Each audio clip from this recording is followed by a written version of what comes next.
आइए मिलते हैं। आज हमारे साथ है साहिब खान पठान, जो नारेगांव से बहुत सारे विकास के काम किए हैं। आइए उनसे जानते हैं किस तरीके से उन्होंने जो है तो काम किए हैं और उन्होंने कुछ फॉर्म भी भरा है।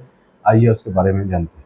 बताइए, आप जिस तरीके से आपने फॉर्म भरा है पूर्वों से आमदार के लिए, तो किस तरीके से भरा है और किस तरीके से आपके विकास के काम अभी तक हुए हैं और किस तरीके से आप जो है तो लोगों को आह्वान करना चाहते हैं। मैं आज BRSP एक उम्मीदवार पूर्व से साहिब खान पठान मैं फॉर्म भर चुका हूं और मेरा फॉर्म सेलेक्ट भी हो चुका है, अल्हम्दुलिल्लाह कामयाब हो चुका है। और आप वापस लेने की 4 तारीख तक है। अल्हम्दुलिल्लाह ये बारी को मैं जद्दोजहद और बड़ी ईमानदारी से और बड़ी मेहनत से इलेक्शन लड़ने जा रहा हूँ। तमाम जनता को मेरी अपील है, जैसा वह तमाम तरह तरह की बातें चलती है कि भाई साहिब खान पठान पहले जैसा लोकसभा का इलेक्शन के बारे में इन्होंने फॉर्म वापस लिया था, तो फॉर्म इसलिए मैंने वापस लिया था कि ताकि बीजेपी की सीट औरंगाबाद शहर में बिल्कुल आ ना सके। इसलिए मैंने फॉर्म वापस लिया था। फॉर्म मिल्लत के लिए लिया था, ताकि मैं इम्तियाज़ जलील की उसके लिए वापस नहीं लिया था। मैंने मुसलमानों के लिए, मुसलमानों की हित के अंदर लिया था, मिल्लत कौम के लिए मैंने वापस लिया था। इसलिए अब ये बारी को इंशाअल्लाह मुझे लड़ना है और आपकी खिदमत करना है और तमाम विकास का काम करना है। जैसे मैंने गुलिस्ता पीछे से 15 साल से शहर के अंदर मैंने विकास किया है, जबकि कोई पद पे ना होते हुए, कोई पद नहीं, कोई पार्टी का मैं कोई उम्मीदवार नहीं, कोई पार्टी का जो है तो उसके अंदर कोई मैं क्या कार्यकर्ता नहीं, मैं अकेला तना एक सोशल वर्क बोल के मैंने औरंगाबाद शहर के अंदर काम किया है। और तमाम सर्व जाति, हिंदू मुस्लिम सिख ईसाई तमाम जाति का मैंने काम किया है। मैंने काम किया है तो नारेगांव के अंदर कचरा डिपो को हटाने का काम किया, और काम किया तो अल्हम्दुलिल्लाह उसके अंदर मुझे कामयाबी मिली। कचरा डिपो नारेगांव का बंद किया गया। मैंने वहाँ पे 15 दिन ऑपरेशन किया।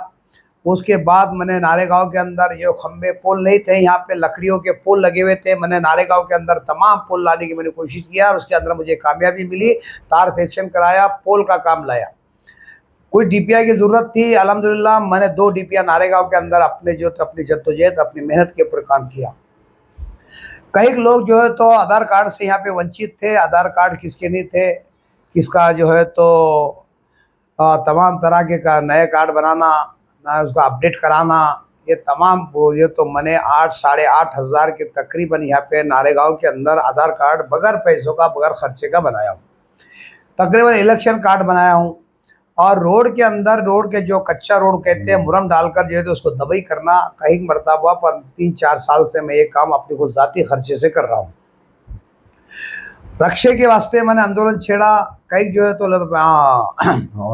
ऑनलाइन पावती उनकी कहे तो लाखों रुपए उनके ऊपर जो तो कर्जा, गवर्नमेंट ने, पुलिस प्रशासन की तरफ से दबाव आना, पुलिस प्रशासन ने उनको परेशान करना, जगह जगह पे पुलिस उनको जो तो अत्याचार करना, वो उनको राहत दिलाने का काम साहिब खान पठान ने किया। घाटी के अंदर जो है तो कई डिपार्टमेंट के जो सरकारी अधिकारी, डॉक्टर जो है तो वहाँ पे कई लोगों को दवाई वहाँ से एक गोली भी नहीं देते थे, बाहर से पूरी टोटल गोली मंगाते थे। आप तकरीबन उनको कई गोलियाँ वहाँ से, दवाई बॉटल विटल तकरीबन काफ़ी जो है तो वहाँ से मिलना शुरू होगा। मेरे ऐसे काम है। कई जो है तो लोगों के लिए मैंने आंदोलन छेड़ा। कब्रस्तान के लिए मैंने जद्दोजहद की। कब्रस्तान के टोटल मेरे पास डॉक्यूमेंट पेपर आ गए। लोग जो आज जो है तो सिर्फ दिखावा कर रहे हैं। मेरे पास पूरे 5.5 एकड़ ज़मीन के पूरे डॉक्यूमेंट आ चुके हैं। महानगर पालिका ने मंजूरी दे दी। एक लेटर महानगर पालिका ने कलेक्टर से भी, महानगर की पालिका की मंजूरी कलेक्टर ऑफिस ने दी। कलेक्टर ऑफिस से मंजूरी मुझे मिल चुकी है। उसके पूरे प्रोसीजर मैंने पूरे कर लिया। जन पंचायत समिति, ये जिला परिषद, ये पूरा टोटल उनके डॉक्यूमेंट, लेटर हमको जो है तो अनुमति के लेटर और एक्सेसफुल जो है तो लेटर हमको मिल चुके हैं। अब एक लेटर कलेक्टर को देना है और उसका ताबा हमको लेना है। इसमें हमको कामयाबी मिली। तो ऐसे तमाम मैंने ऐसे गिनाते गिनाते तो आपका मीडिया के माध्यम से मैं अल्हम्दुलिल्लाह मैं सोशल वर्क हूँ। पुलिस स्टेशन का काम हो दो, किसी के भी आधी रात को फ़ोन आया तो इंशाल्लाह मैं पुलिस स्टेशन में पहुँच जाता हूँ। कई मरतबा पुलिस स्टेशन से मैंने जो है तो बेगुनाह को छुड़ाने का भी काम किया हूँ। ना किराड़पुरे के अंदर दंगा जैसा मसला हुआ था, कई पाखंडी लोगों ने जानबूझकर जो है तो राजकीय पक्षों ने इसको दंगे का एक रूप दे दिए थे और एक साजिश रची थी कि भैया नारेगांव के अपने किराड़पुरे के अंदर एक दंगा हो, क्योंकि अनकरीब इलेक्शन थे। और उनको मालूम था कि आने वाले इलेक्शन है, लोकसभा के इलेक्शन अनकरीब है, इसका फ़ायदा जो है तो हमको मिलेगा। तो कई पाखंडिया पार्टियों ने इसके अंदर साजिश रच के जो है तो दो गुटों के अंदर इसको साजिश रख के इसको दंगे का रूप देकर जो है तो इसको फेमस किया था। तो उस वक़्त कई मुसलमानों के ऊपर जो है तो यानी N7 के अंदर गवाह इसके अंदर 50 लोग हैं। एक असिस्टेंट पुलिस कमिश्नर रिटायर मुस्लिम है, देशमुख बोल के वो भी वो मौजूद थे। एक अकरम भाई, एक पेपर के संपादक जब्बार भाई, वहाँ से कई लोग मेवाती जो है तो कई लोग वहाँ मौजूद थे। मैंने बगैर उनके एफआर होने भी नहीं दिया, ऐसे 28 लोग वहाँ से जो है तो पुलिस स्टेशन से मैंने वहाँ से छुड़ाया। ऐसे कई कारनामे मेरे हैं। मैंने बहुत से काम औरंगाबाद शहर के अंदर किया और आने के बाद मैं वादा करता हूँ नारेगांव की जनता से, मैं बहुत जल्दी मिनी घाटी यहाँ पे नारेगांव के अंदर लाने वाला हूँ कि ताकि आपको बहुत फ़ायदा पहुँच सके। ये वादा करता हूँ। नारेगांव के अंदर मिनी घाटी मेरे प्रोसीजर पूरे हो चुके हैं, पूरे डॉक्यूमेंट दे चुका हूँ। इंशाल्लाह बहुत जल्दी उसका फ़ायदा पहुँचने वाला है। मैंने पुलों का काम किया हूँ, यहाँ पुल लाया हूँ। यहाँ पानी की परेशानी होती थी, बड़ा जो है तो एक बड़ा पुल लाया हूँ। और कई गरीबों के यहाँ घर गिर रहे थे नाले के ऊपर, वो घर बचाने का मैंने काम किया हूँ। अरे काम बहुत किया मैंने भाई, गिनाते गिनाते गिनाते गिनाते तुम थक जाओगे। कहीं ना कहीं MIM ने और OVC साहब भी आपके पास में आए थे लोकसभा के इलेक्शन में और कुछ वादे किए थे, उसके बारे में वो उनके वादों पे भरोसा नहीं है, झूठे वादे करते हैं, ये मक्कार है। आपके लिए छोड़ेंगे बोले थे, फिर वो मैं तो अवाम से पूछना पड़ता। जो आदमी झूठ बोलता है, बार बार झूठ बोलता है, बार बार झूठ बोलता है, मेरी उलमाओं से भी ये अदबन गुजारिश है, ऐसे आदमी के ऊपर एतबार किया जा सकता क्या? जो आदमी बार बार झूठ बोलता है, जैसा कभी कहता है कि मैंने 15 बॉटल दे दिया, कभी बोलता मैंने ये कर लिया, कभी मैं कहता है कि मैं यहाँ स्कूल बनाऊंगा मुसलमानों के लिए तो बच्चों को सुविधा मिलेंगी, 5 रुपए फीस रहेगी, बड़ा 5 रुपए के अंदर आपका हर इलाज होगा। वो दवाखाना तो दूर की बात है, लेकिन वो खेत भी बंजर हो गया। वो खेत भी बंजर हो गया, वहाँ पूरा घास उग गया कि भाई इनका जमीन कौन सी है, समझ में नहीं आ रही कि भाई इन्होंने दवाखाने के लिए जमीन को खरीदा था औरंगाबाद शहर के अंदर। अरे आला ऐलान जो है तो भाषण के अंदर ये बात कही थी कि अब हम लोगों को अच्छी सुविधा देंगे, अच्छा ये करेंगे, यहाँ पे डॉक्टर फायदा, मुसलमानों के कौम को फायदा होगा, बच्चों को फायदा होगा। फायदा तो कुछ नहीं है, लेकिन वो बातें तो बातें रहेगी एक तरफ। तो मैं ये जनता से, उलमाओं से पूछना पड़ता, जो आदमी झूठ बार बार कहता है तो ऐसे आदमी के ऊपर एतबार करना कहाँ तक दुरुस्त है? BRSP के शहर जो राष्ट्रीय अध्यक्ष है माने साहब, तो उनकी कुछ सभा वभा होंगी कुछ? हाँ, हमारे डॉक्टर माने साहब और हमारे जो तो अरुण कांबळे साहब, हमारे विजय सिंगारे साहब और तमाम हमारे पार्टी के नेता, और हमारी 2-4 जगह सभा भी होंगी, रैलियाँ होगी, घर बघर की जाकर मेहनत किया जाएगी, उनको काम का डिटेल बताया जाएगा। और अल्हम्दुलिल्लाह मैं चुन कर आऊँगा।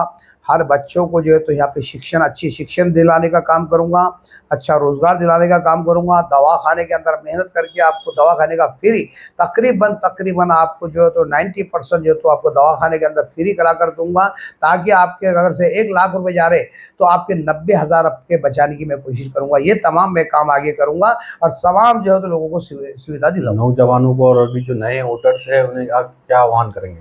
देखो, अभी तो प्रचार कर नहीं सकते, अपील नहीं कर सकते। अभी आचार संहिता है, ये जनता को जानती है किसको चुनना है किसको नहीं चुनना है, ये जनता फैसला करेगी इसका।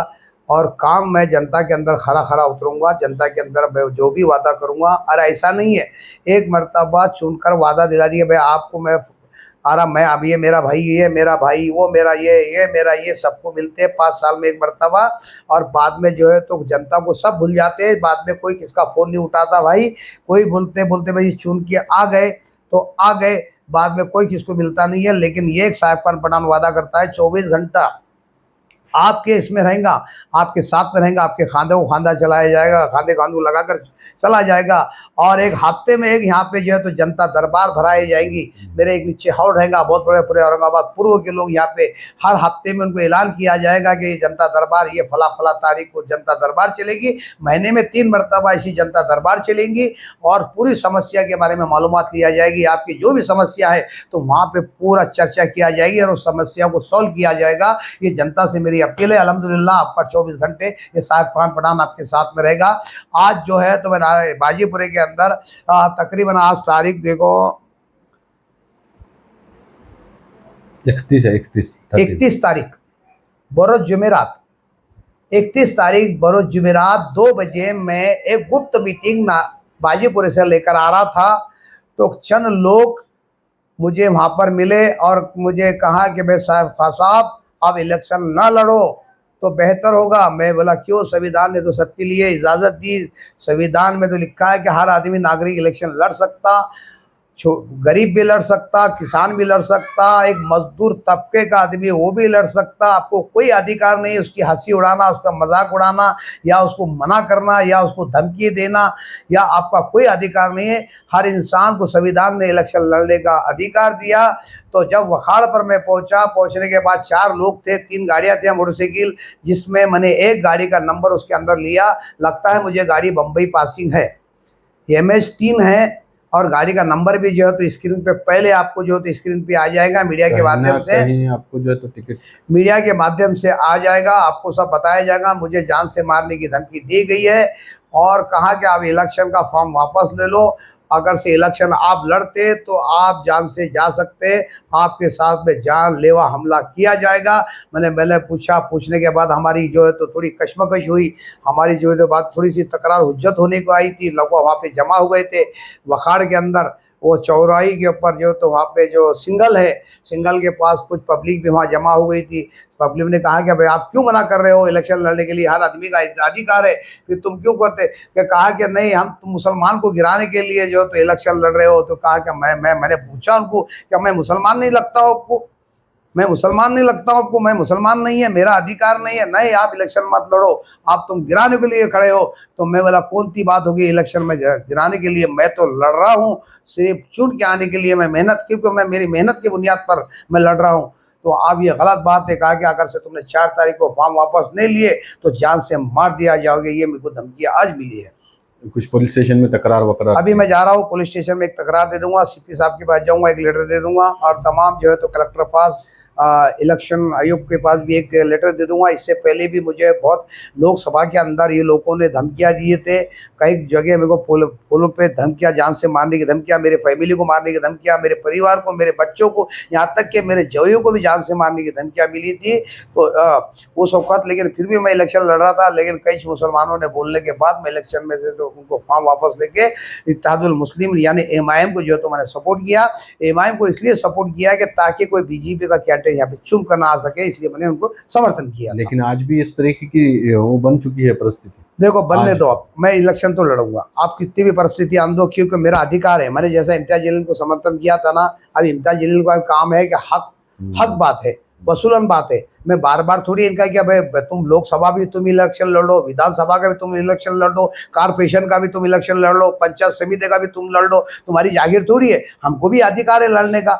अब ये बारी को हमको मौका दो। आप वसूलन, ये तो जनता फैसला करेंगी, एक वसूलन बात बोल रहा हूँ, ये फैसला तो जनता करेंगी भाई, हमको अधिकार नहीं कि सिर्फ तुमको ये अधिकार है कि हर इलेक्शन तुम ही लड़ो। यार टोटल इलेक्शन तुमने लड़ना, तुम्हारे पीछे वाह वाह करना, पीछे तुम्हारे पीछे ताले बजाते बैठना, मतलब तुम मुसलमान है, दूसरे जो है तो मुनाफिक है। ये कौन सी बात हो गई।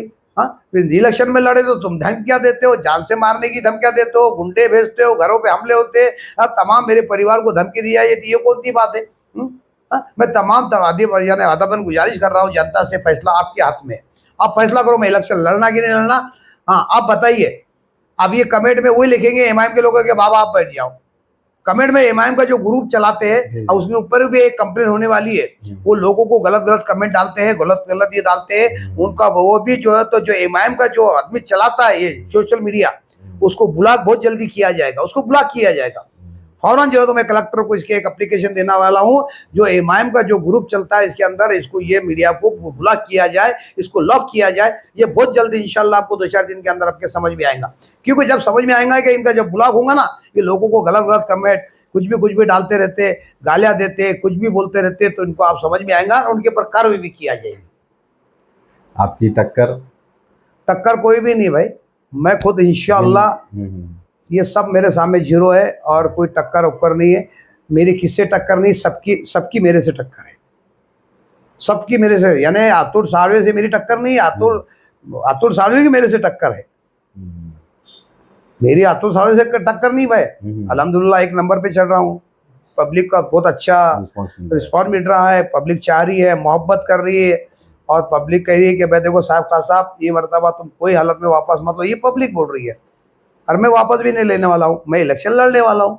चाहे भी मुझे प्रेस कॉन्फ्रेंस के जरिए मेरे को मारने की धमकी भी आई तो मेरा यहाँ स्टेडियम बना लूंगा और रोज के 10 मीडिया को बुलाकर जो है तो यहाँ से मैं प्रचार करूंगा। अगर से मेरे को साथ में मेरे को लग रहा है कि वाकई में धंधा है, मैं यहाँ पुलिस का पैरवा रखूंगा। यहाँ पे मेरे घर के ऑफिस के सामने 2-4 पुलिस वाले मेरे कंटिन्यू वहाँ पे रहेंगे 10 दिन तक। मैं यहाँ पे जो है तो मीडिया को बुलाकर यहाँ से मैं जो है तो प्रचार घर में बैठे बैठे करूंगा, अगर से मेरे पर कुछ हमला होता है तो। नहीं तो वरना अगर से कुछ ऐसे कुछ नहीं हुआ, हरकत समझ में आई तो इंशाल्लाह घर घर जाके हर कार्नल मीटिंग लूंगा, इंशाल्लाह वही पैगाम तो जनता तक पहुंचाऊंगा और इंशाल्लाह पूरी ताकत से लड़ूंगा। आप जनता, मेरे भाइयों, मेरे नौजवानों, मेरे भाइयों, मेरे बुजुर्गों और दोस्तों, मायूस नहीं होना। ये बारी को साहिब खान पठान ताकत से लड़ेगा और मुझे उम्मीद है तुम मुझे चुन कर देंगे। चलिए आइए देखते हैं, आप देख रहे थे जागरूक विकास न्यूज़। आइए आगे भी देखते हैं किस तरीके से 4 तारीख के बाद में इलेक्शन का किस तरीके से जो है तो चेहरा बदलता है। देखते रहिए आप जागरूक विकास न्यूज़ चैनल। मैं हूँ शाकिरुद्दीन चिश्ती।